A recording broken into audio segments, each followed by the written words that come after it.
நீங்கள் பார்த்து கொண்டிருப்பது உங்கள் ஜாஷ்வா டிவி. சகல ஜனங்களுக்கும் நற்செய்தி.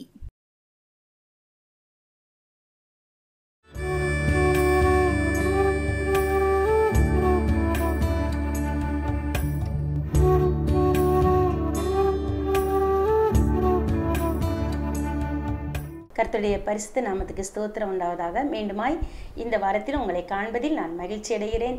இந்த நாளின் தியானத்தையும் கர்த்தர் நம்ம ஒவ்வொருவருக்கும் ஆசீர்வதித்து தருவாராக. தலைகளை தாழ்த்தி ஜெபம் பண்ணுவோம். ஆயிரமாய் பெருக வேண்டும் தேவா, நாங்கள் அதிசயங்கள் காண வேண்டும் தேவா, நாமம் என்றும் வெல்ல வேண்டுமே, உமது ராஜ்யம் துரிதமாய் வர வேண்டுமே, நாமம் என்றும் வெல்ல வேண்டுமே, உமது ராஜ்யம் துரிதமாய் வர வேண்டுமே. அன்பின் தகப்பனே, நன்றியோடு துதிக்கிறோம், ஸ்தோத்தரிக்கிறோம். இந்த நாளிலும் எங்கள் வாயின் வார்த்தைகளும் இருதயத்தின் தியானமும் உடைய சமூகத்தில் பிரீதியாய் இருப்பதாக. நீர் மகிமைப்படுவீராக. இயேசுவின் நாமத்தினாலே பிதாவே, ஆமேன். இந்த நாளிலும் நாம் தியானிக்கும்படி தெரிந்து கொண்ட வேத வசனம் நீதிமொழிகளின் புத்தகம் 4வது அதிகாரம் 8வது வசனம். நீதிமொழிகள் 4:8. நீ அதை மேன்மைப்படுத்து, அது உன்னை மேன்மைப்படுத்தும். நீ அதை மேன்மைப்படுத்து, அது உன்னை மேன்மைப்படுத்தும். எது அப்படிங்கிறது தான், எதை நம்ம மேன்மைப்படுத்தணும். அந்த நம்ம மேன்மைப்படுத்தும் போது அந்த காரியம் நம்ம எப்படி மேன்மைப்படுத்துகிறது அப்படிங்கிறத நம்ம இந்த நாளில் தியானிக்க போகிறோம். பாருங்கள், இதே நீதிமொழிகளின் புத்தகம் 4ஆம் அதிகாரம் 4வது வசனம் சொல்லுது பின்பகுதி, உன் இருதயம் என் வார்த்தைகளை காத்து கொள்ள கடவது, என் கட்டளைகளை கைக்கொள், அப்பொழுது பிழைப்பாய். நீ அதை மேன்மைப்படுத்து, அது உன்னை மேன்மைப்படுத்தும். அப்போது வார்த்தை இந்த வேதத்தோட வார்த்தை, ஆண்டவருடைய வார்த்தை நம்ம நோக்கி ஒவ்வொரு நாளும் கடந்து வருது. எத்தனையோ காரியங்களை கேட்கும், தனி தியானத்தில் நம்ம தியானிக்கும். அந்த வார்த்தைகளை நம்ம கை கொள்ளும்போது நம்முடைய இருதயத்தில் எந்த வார்த்தை ரேமாவா தீர்க்க தரிசன வார்த்தையாக பிரகாசிக்கிறதோ அந்த வார்த்தைக்கு நம்ம உடனே கீழ்ப்படியும் போது, அந்த கட்டளையை உடனே நம்ம கை கொள்ளும்போது நம்ம அதை மேன்மைப்படுத்துகிறோம். அப்படி நம்ம கீழ்ப்படிந்தா அந்த வார்த்தை நம்மை மேன்மைப்படுத்தும். இதுதான் அந்த வசனத்தோட அர்த்தம். நீ அதை மேன்மைப்படுத்து, அது உன்னை மேன்மைப்படுத்தும். 5வது வசனத்தில் இருக்கு, ஞானத்தை சம்பாதி, புத்தியையும் சம்பாதி, என் வாயின் வார்த்தைகளை மறவாமலும் விட்டு விலகாமலும் இரு.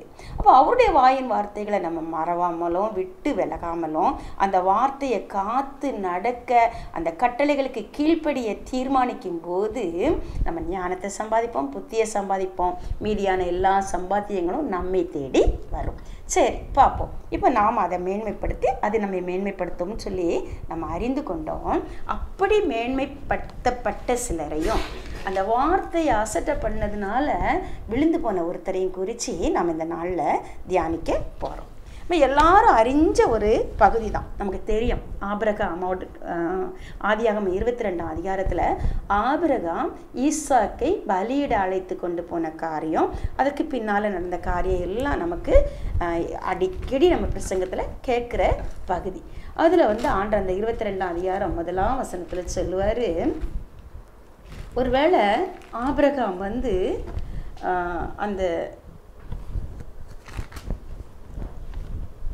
22ஆம் அதிகாரத்தில் அந்த வசனம் சொல்லுது, முதல் வசனம், இந்த காரியங்கள் நடந்த பின்பு அப்படின்னு சொல்லப்பட்டிருக்கு.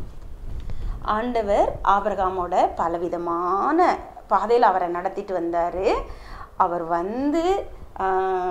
ஒரு பிள்ளைக்காக அவர் ஏங்கிக்கிட்டு இருக்கும்போது எதிர்பாராத விதமாக இஸ்மவேலை பெற்றெடுக்காரு. இஸ்மவேல் போதும்னு நினச்சிக்கிட்டு இருக்கல, ஆண்டவர் ஈசாக்கையும் கொடுத்து 2 பிள்ளைகளும் வளர்ந்து வல்லவர்களாக ஆயிட்டாங்க. இப்போ அவரோட வாழ்க்கையில் ஒரு நிம்மதி இருந்திருக்கும். சரி, நமக்கும் வயசாயிடுச்சு, 2 பிள்ளைகளையும் ஆண்டு கிருபையாக நம்ம இந்த வயசான நாட்களில் வளர்த்து ஆளாக்கிட்டோம், இனி நமக்கு என்ன நடந்தாலும் பரவாயில்ல, நம்ம பிள்ளைங்க பார்த்துக்கிடுவாங்க. எப்படி நம்ம நம்முடைய பொறுப்புகளை நம்ம பிள்ளைகளுடைய வளர்த்து படிக்க வச்சு அவங்கள ஆளாக்கி அவங்களுக்கு ஒரு குடும்ப வாழ்க்கையை ஏற்படுத்தி அவங்க செட்டில் ஆகிட்டா நம்ம மனசுக்குள்ள ஒரு நிம்மதியும் சந்தோஷமும் வருது. ரைட், பொறுப்பை நிறைவேற்றி உலக பிரகாரமான பொறுப்புகள் நிறைவேற்றப்பட்டுட்டு இனிமேல் நம்ம உலக பிரகாரமான சுமைகள் நமக்கு இல்லைன்னு சொல்லி ஒரு இளைப்பாறுதலுக்குள்ளே போகும்போது ஆண்டவர் என்ன செய்வார், நான் இவ்வளோ நன்மை செஞ்சேலா, இவருக்கு எவ்வளோ நன்றி உள்ளவனாக இருக்கான்னு பார்ப்போன்னு சொல்லிட்டு இந்த ஆபிரகாமும் அப்படிப்பட்ட ஒரு சமாதானத்துக்குள்ளே ஒரு இளைப்பாறுதலுக்குள்ளே வரும்போது தான் ஆண்டவர் என்ன செய்கிறாரு, 22ஆம் அதிகாரம் 1வது வசனத்தில் இந்த காரியங்கள் நடந்த பின்பு தேவன் ஆபிரகாமை சோதித்தார். எப்படி எனில் அவர் அவனை நோக்கி ஆபிரகாமே என்றார், அவன் இதோ அடியேன் என்றான். பாருங்க, தன்னுடைய வாழ்க்கையில் செட்டில் ஆகி இளைப்பாறுதலாக இருக்காரு. தன்னை சுற்றி இருக்கிற பலவிதமான சத்துருக்கள் கையிலிருந்தும் விடுதலை ஆக்கிட்டார். சத்துருக்களும் அறிஞ்சிக்கிட்டாங்க இவங்க கூட கர்த்தர் இருக்காருன்னு சொல்லி அவங்க வந்து இவர்கிட்ட ஒப்புரவாகி உடன்படிக்கை பண்ணிட்டு போயிட்டாரு. அப்போ நிச்சயம் நினச்சிருப்பாரு, ரைட்டு, இந்த பிரச்சனை இருந்துச்சு, இந்த பொறுப்பு இருந்துச்சு, இதையும் நிறைவேற்றியாச்சு, இந்த பிரச்சனை இருந்தது, இதையும் இதுவும் இன்னைக்கு இல்லாமல் போயிட்டு இன்னைக்கு கடவுள் நமக்கு சுற்றிலும் இளைப்பாறுதலை தந்தார்னு அமைதியோடு அந்த மனசை இருக்கும்போது ஆண்டவர் வந்து ஒரு பெரிய காரியத்தை செய்ய சொல்றாரு. அதை சொல்லும் போதே எப்படி சொல்றாரு பாருங்க, 2வது வசனம், அவர் உன் புத்திரனும் உன் ஏக சுதனும் உன் நேசகுமாரனுமாகிய ஈசாக்கை நீ இப்பொழுது அழைத்து கொண்டு மோரியா தேசத்துக்கு போய் அங்கே நான் உனக்கு குறிக்கும் மலைகளின் ஒன்றின் மேல் அவனை தகன பலியாக இடு அப்படின்னு சொல்றாரு. ஆண்டவர் அவனோட அந்த பொசசிவ்னஸ்ஸை, அவனுடைய பாசத்தை எல்லாத்தையும் அங்கே என்ன உணர்ச்சிகளெல்லாம் தூண்டி எழுப்புறாரு. உன் ஏக புத்திரன் நேசகுமாரன், உன் புத்திரன் உன் மகனை, உன் ஒரே மகனை, நீ நேசிக்கிற உன் மகனை அப்படின்னு சொல்லி இப்போ நம்மக்கிட்ட வந்து யாராவது ஒருத்தர் இப்படி பேசுனா எவ்வளோ டென்ஷன் ஆகும். அந்த அளவுக்கு அவனை எமோஷனலாக அவனை டச் பண்ணி என்ன சொல்கிறாரு, நீ வந்து உண்மையாக என்னை நேசிக்கிற, இல்லை உண்மையாக எனக்கு நீ கீழ்ப்படுகிறியா அப்படிங்கிறத நான் பார்க்கணும், உன் மகனை உன்னால் எனக்கு பலியிட முடியுமா அப்படின்னு சொல்லி கேட்குற மாதிரி கேட்குறாரு. பலியிடுன்னு ஒரு கட்டளையாக கொடுக்காரு.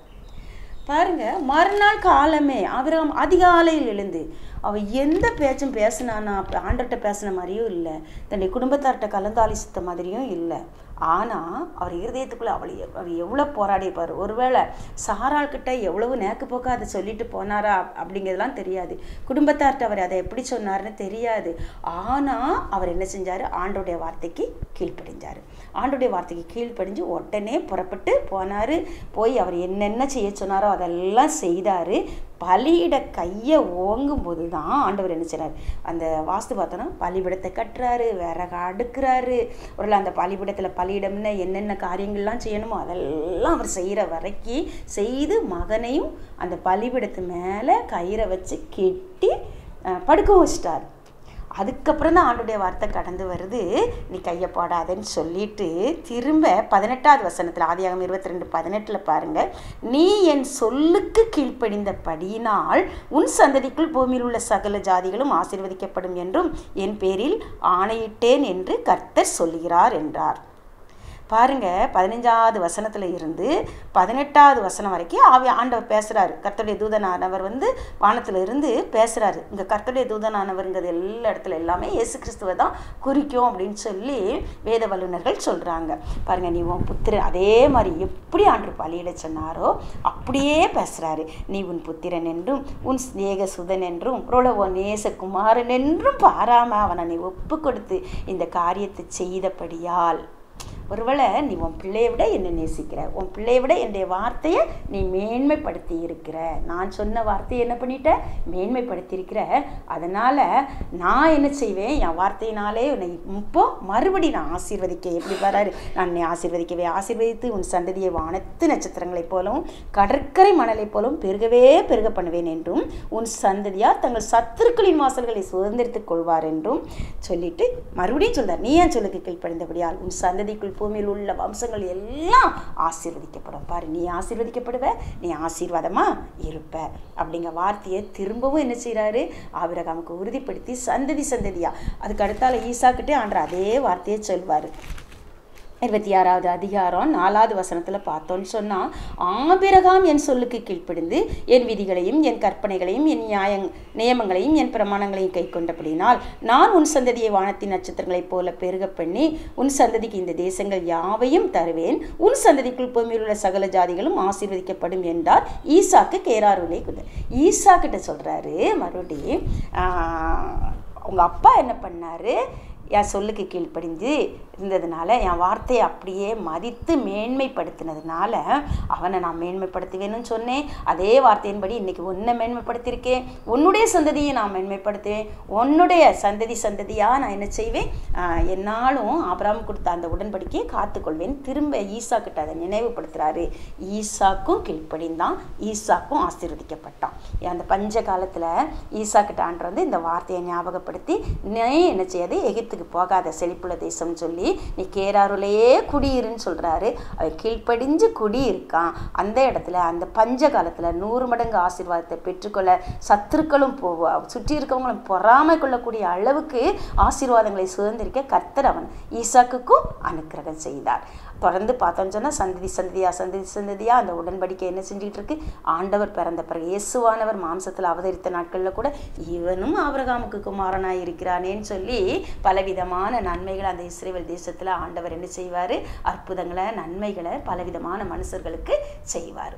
பாருங்க, அதே போல் இன்னைக்கும் நாமும் யாரோட பிள்ளைங்க, ஆபிரகாமோட பிள்ளைகளாக தான் இருக்கோம். விசுவாசத்தை மார்க்கத்தார் யாவரும் ஆபிரகாமுடைய சந்ததியாக இருக்கிறோம். பாருங்க, நமக்கும் ஆண்டவர் நன்மைகள் செய்து கொண்டிருக்கிறார். எப்போ ஆபிரகாம் சொல்லுக்கு கீழ்ப்படிந்தது போல நாமும் அவருடைய சொல்லுக்கு கீழ்ப்படிந்து அவருடைய கட்டளைகளை கைக்கொண்டு அவருடைய வார்த்தையை அந்த நம்ம மேன்மைப்படுத்தும் போது, அவருடைய வார்த்தையை நம்ம மேன்மைப்படுத்துகிறோம். கீழ்ப்படுகிறோம்னா ஒருவேளை தகப்பனுக்கு நம்ம கீழ்ப்படுகிறோம்னா தகப்பனை மேன்மைப்படுத்துறது எப்படி, தகப்பனுக்கு கீழ்ப்படிஞ்சு தான்.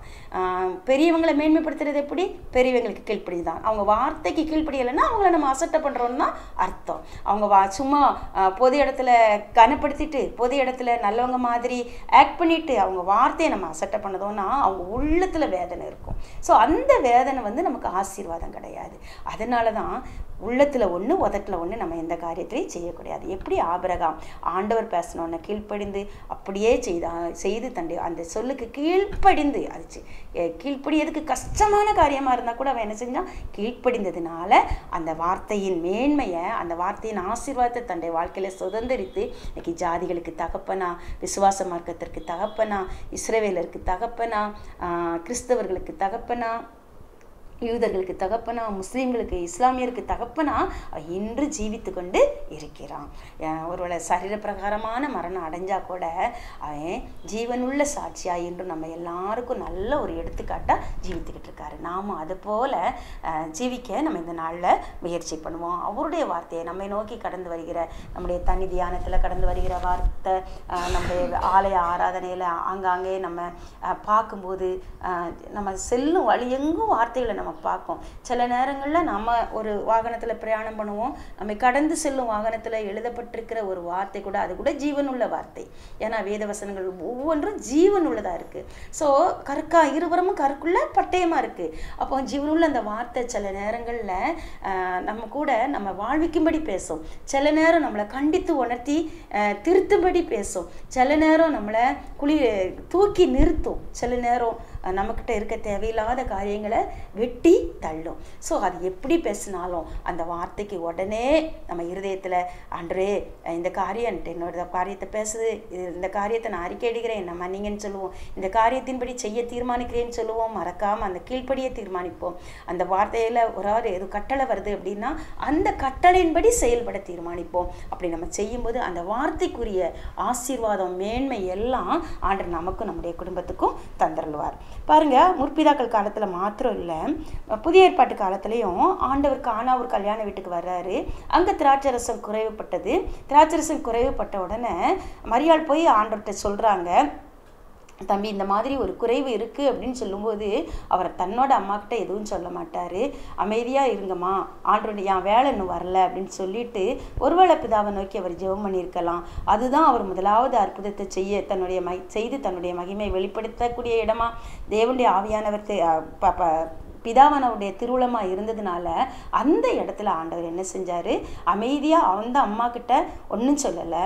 ஆனால் அந்த அம்மா போய் சொன்னாங்க சீசர்கிட்ட, அவர் உங்களுக்கு என்ன சொல்கிறாரோ அதன்படி செய்யுங்கள்னு சொல்லிட்டு போயிட்டா. அவங்க என்ன சொன்னாலும் சரி தெரியப்படுத்தியாச்சு, இன்னும் அது அவரோட வேலை. தெரியப்படுத்துறது நம்ம வேலை.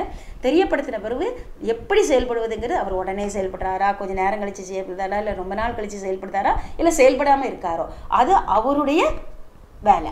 ஸோ நாம் என்ன செய்யணும், தெரியப்படுத்த வேண்டியது நம்மளோட வேலை. நம்முடைய காரியங்களை, நம்முடைய பிரச்சனைகளை, நம்முடைய தேவைகளை எல்லாவற்றையும் நம்ம என்ன செய்வோம், தேவனிடத்தில் தெரியப்படுத்திட்டு அமைதியாக இருப்போம். அவர் உங்களுக்கு என்ன சொல்கிறாரோ அதன்படி செய்யுங்கள்னு மரியாள் ஒரு கட்டளை கொடுத்தாங்க சீசர்களை கூப்பிட்டு.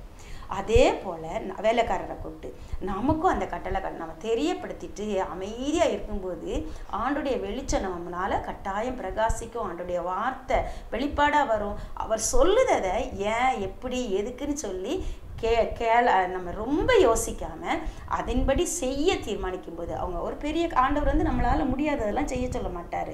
அவர் அப்பேற்பட்டவன் தகப்பன்.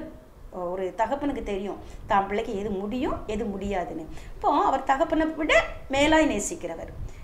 ஏன்னா அவர் தெய்வம்.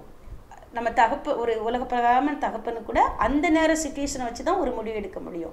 அடுத்து என்ன நடக்கும்னு சொல்லி உலக பிரகாரமான பெற்றோருக்கு கூட தெரியாது. ஆனால் இவர் பரம தகப்பன். இவருக்கு நாளைக்கு என்ன நடக்கும், நாளை கழிச்சு என்ன நடக்கும், இன்னும் 40 ஆண்டு கழிச்சு என்ன நடக்கும், 400 வருஷம் கழிச்சு என்ன நடக்குங்கிறதுலாம் அவருக்கு தெரியும். ஸோ அவர் நமக்கால் முடியாத இயலாத ஒன்றை நம்மக்கிட்ட எதிர்பார்க்க மாட்டார். அவர் நமக்கு இயலக்கூடிய ஒரு காரியத்தை தான் செய்ய சொல்வார்.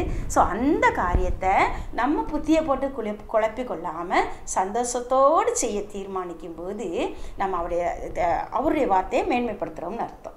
இப்போ சில நேரம் பெரியவங்க சொல்லுவாங்க, நம்முடைய அம்மா அப்பாவாக இருக்கலாம், இல்லை பெரிய ஆட்களாக இருக்கலாம், நான் சொன்னதை மட்டும் செய். நம்ம சில காரியங்களை சொல்லும்போது, எதுக்கு ஆண்டவரே, எப்படி இந்த ஈசாக்கு கேட்பார் அவங்க அப்பாட்ட, விறகு இருக்குது, ஆட்டுக்குட்டி இருக்குது, விறகு இருக்குது, நெருப்பு இருக்குது, ஆட்டுக்குட்டி எங்கப்பா? அவர் கேட்டது நியாயமான கேள்வி தான். பலியிட போகிறாரு அப்பா, ஆனால் ஆட்டுக்குட்டி இல்லாமல் போகிறாரு அப்படின்னு சொல்லி அவருடைய சுய ஞானத்தில் அவர் யோசித்தார். ஆனால் அப்பா சொன்னார், வா தம்பி, அங்கே போய் பார்த்துக்கிடலாம், ஆண்டவர் பார்த்துக்கிடுவார்னு சொல்லி கூப்பிடும்போது அத்தால எதிர்த்து பேசலை, பின்னால் பேசாமல் போனார்.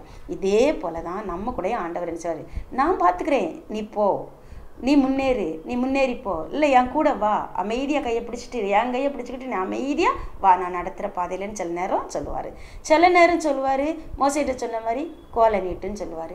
சில நேரம் சொல்லுவார், மழைனே என்ன தெரியாத நோவாட்ட போய் நீ என்ன செய்யி, வேலை கட்டு அப்படின்னு சொன்னார். இதை மாதிரி சொல்லும்போது நமக்கு உள்ள பலவிதமான கேள்விகள் எழும்ப தான் செய்யும். ஆனால் அந்த கேள்விகளெல்லாம் சிலுவையில் அடிச்சுட்டு நம்ம ஆண்டோடைய வார்த்தையை மட்டும், அந்த ஜீவனுள்ள வார்த்தைக்கு மட்டும் நமக்கு தெரிஞ்ச வெளிச்சத்தில் முன்னேறி போவோம். அடுத்தடுத்த அடி ஆண்டவர் காட்டுவார். எப்படி அந்த கானாவூர் கல்யாணத்து வீட்டில் தண்ணியை தொட்டியில் நிரப்ப சொன்னார், நிரப்பின தண்ணீரை கொண்டு போய் பரிமாற சொன்னார். தண்ணியை வாளியில் கோதிட்டு போகும்போது அவங்க இருதயெல்லாம் என்ன செஞ்சுருக்கும், படப்படுத்திருக்கோம். ஆனால் அவங்களுக்குள்ள ஒரே ஒரு வார்த்தை, ஒரே ஒரு கீழ்ப்படிதல் என்னன்னா, அவர் உங்களுக்கு என்ன சொல்கிறாரோ அதன்படி செய்யுங்கள்னு அந்த மரியாள் சொன்ன வார்த்தையை அவங்க என்ன செஞ்சாங்க, மேன்மைப்படுத்தினாங்க. அந்த வார்த்தைக்கு மனசில் வச்சுட்டு இவர் சொன்ன வார்த்தைக்கு அப்படியே கீழ்ப்படிச்சாங்க. கீழ்ப்படிந்து மரியாள் சொன்னது, அவர் என்ன சொல்கிறாரோ அதன்படி செய்யுங்கள். இயேசுவானவர் சொன்னது, தண்ணீரை மொண்டு கொண்டு பரிமாறுங்கள் அப்படின்னு சொன்னார். ஆனால் அவங்க அதுக்கு கீழ்ப்படிஞ்சு கொண்டு போகும்போது அந்த தண்ணீர் என்னதான் மாறிச்சு, திராட்சரசமாக மாறிச்சு. இதை போல தான் நம்ம மனசுலேயும் பலவிதமான கேள்விகள் பலவிதமான சூழ்நிலையில் கடந்து வரலாம். ஆனால் அந்த பலவிதமான சிந்தனைகளை நம்ம மனதின் அரண்களை எல்லாம் மாம்சத்தோடையும் இரத்தத்தோடையும் நம்ம யோசனை பண்ணாமல் ஆவியானுடைய சத்தத்துக்கு கீழ்ப்படிய தீர்மானிக்கும் போது ஆண்டவர் அங்கே அற்புதங்களை செய்ய வல்லவரா. ஒருவேளை முந்தின ரசத்தை பார்க்கலும் பிந்தின ரசம் மிகுந்த சுவையுள்ளதாக இருந்ததுன்னு சொல்லி நம்ம பார்க்கோம். நம்முடைய வாழ்க்கையிலும் இதுவரைக்கும் நம்ம அனுபவித்த நன்மைகளை பார்க்கிலும் மேலான நன்மைகளை மேலான ஒருவேளை நித்தியமான நன்மைகளை நம்ம என்ன செய்ய அனுபவிக்க கர்த்தர் அனுக்கிரகம் தருவார். அதே போல் புதிய ஏற்பாட்டில் பார்த்தோன்னு சொன்னால் மீன் பிடிக்கிற மீனவனாகிய பேதுரு முழுதும் பிரயாசப்பட்டோம் ஒரு மீனும் அகப்படலைன்னு சொல்லி வருத்தத்தோடு இருக்கையில் ஆண்டவர் வந்து அவனோட பேசி அவனோட உறவாடி முடித்த பிறகு சொல்றாரு, நீ இப்போ ஆழத்தில் கொண்டு போய் வலைய போடுன்னு சொல்லும்போது ஒரு மீனவனாகி அவன் பலவிதமான மீன் பிடிப்பதுக்குரிய யுக்திகளெல்லாம் அறிந்தவனா தந்திரங்களெல்லாம் அறிந்தவனா இருந்திருப்பான். ஒரு மீனவனா அவனுக்கு வேண்டிய ஞானம் நிறைய இருந்திருக்கும். அந்த தன்னுடைய ஞானத்தை எல்லாம் அவன் என்ன செஞ்சிட்டான், தூர வச்சுட்டு சிலுவையில் அரைஞ்சிட்டு தன்னோட சொந்த ஞானத்துக்கு முக்கியத்துவம் கொடுக்காம ஆண்டவர் சொன்ன வார்த்தையை அவன் ஏற்றுக்கொண்டு அதை மேன்மைப்படுத்திய போது வலை கிளியத்தக்க படகுகள் அமிழத்தக்க அவன் மீன்களை பிடிச்சான். அவனுடைய படகும் ஆசீர்வதிக்கப்பட்டது, அவன் கூட்டாளுடைய படகும் ஆசீர்வாதத்தினால நிரம்பியது. அநேகருக்கு ஆசீர்வாதமான பின்னாட்களில் அந்த பேதுரு மனுஷரை பிடிக்கிறவங்களா மாறத்தக்கதான அற்புதம் அந்த இடத்துல நிகழ்ந்தது. ஸோ நம்முடைய வாழ்க்கையிலும் கூட அதுக்கு காரணம் வார்த்தைக்கு கீழ்ப்படிஞ்சு அந்த வார்த்தையை மேன்மைப்படுத்தினது தான். நாமும் ஆண்டுடைய சத்திய வார்த்தைகளை அனுதினமும் தியானிக்கும். எல்லாரையும் போல இன்னைக்கு கடமைக்கு வேதத்தை வாசிச்சுட்டு போகிறவங்களா இல்லை, கருத்தா ஆண்டவர் என்னோட என்ன பேசுகிறாரு, இந்த நாட்களில் நான் செய்ய வேண்டியது என்ன, நான் என்ன காரியம் செஞ்சால் நான் ஆண்டுடைய வார்த்தையில் எதை கற்றுக்கொண்டு அதை மேன்மைப்படுத்தணும் அப்படின்னா மேன்மைப்படுத்துறதுனாலே பயபக்தியோட கீழ்ப்படுகிறது, கை கொள்கிறது. அதுதான். அப்போ அதை கை கொள்ள நம்ம தீர்மானிக்கும் போது அந்த வார்த்தையை கேட்டுட்டு அந்த நேரத்தில் மறந்து போகிறவங்களா இல்லை, அதை கை கொள்ளதுக்கு அதெல்லாம் கை கொள்ள முடியுமா அப்படின்னு சொல்லி இங்கே கேட்டுட்டு வெளியில் போனோன்னு அதை விட்டுட்டு உலகத்தை போல உலகத்தாரை போல ஜீவிக்கிறதல்ல. நான் உலகத்தார் அல்லாதது போல நீங்களும் உலகத்தார் அல்ல அப்படின்னு ஆண்டவர் வார்த்தை சொல்லியிருக்காரு. இந்த சிந்தனையை நம்ம மனசில் நிப்பாட்டுவோம். உலகத்தை போல ஜீவிக்க நம்ம ஒவ்வொரு நாளும் சோதிக்கப்படுகிறோம். எப்படி இந்த ஆபிரகாம் சோதிக்கப்பட்டாரோ அதே போல் ஆண்டவரும் பல நேரங்களில் பல சூழ்நிலைகளில் நம்மகிட்ட அனுமதித்து சில நேரங்களில் நம்முடைய உத்தமத்தை உண்மையை கீழ்ப்படிதலை சோதிக்கிறவரை தான் காணப்படுறாரு. ஆனால் அவர் சோதிப்பது என்ன அப்படி அவர் சோதிச்சார்னா சோதனையும் தந்து தாங்க திராணியையும் தந்து தப்பிக்கொள்ள வழியையும் தருவார். எப்படி அந்த ஆபிரகாமுக்கு தாங்க திராணியை கொடுத்தாரு, தப்பிக்க வழியை ஏற்ற சமயத்தில் கொடுத்து அந்த இடத்துல பலியிடத்துக்கு ஆட்டுக்கடாவையும் கொடுத்தாரு. அப்படிப்பட்ட கிருபைகளை ஆண்டவர் நமக்கும் தருவார். ஒரு குறைவும் உரைக்க மாட்டார். நாம அவருடைய வார்த்தையை கை கொண்டு கேட்டு கீழ்ப்படிந்து கை கொண்டு மேன்மைப்படுத்துவோம். அவரால் வரக்கூடிய பலவிதமான மேன்மையான ஆசீர்வாதங்களை சுதந்திரித்து நாமும் ஆசீர்வாதமாக இருப்போம், மற்றவர்களையும் நம்ம ஆசீர்வாதமாக இருப்போம். கர்த்தர் தாமே இந்த வார்த்தைகளை ஆசீர்வதித்து தருவாராக. தலைகளை தாழ்த்தி ஜெபம் பண்ணுவோம். ஒளி வீசும் தீபமாக வேண்டும், நாங்கள் வாழ்வின் ஜீவ வாசனையாய் வலம் பெற வேண்டும். மலர்ச்சி பெற்ற சமுதாயம் மலர்ந்திட வேண்டும், பாரதமே பரலோகமாய் மாறிட வேண்டும். மலர்ச்சி பெற்ற சமுதாயம் மலர்ந்திட வேண்டும், பாரதமே பரலோகமாய் மாறிட வேண்டும். ஜீவதேவனே உம்மை வாஞ்சிக்கிறோ, ஜீவநாயகா உம்மை சேவிக்கிறோ, ஜீவாதிபதியே உம்மில் வாழ்கிறோம். ஜீவ மலர்களாய் நித்த மலர்ந்திடச் செய்யும். நன்றி இயேசுப்பா. உம்முடைய வார்த்தைகளை நாங்கள் கேட்கிறவர்களாய் மாத்திரமல்லப்பா, அதன்படி நடக்கிறவர்களாய் எங்களை நாங்கள் உருவாக்க கர்த்தர் கிருபை செய்யுங்க.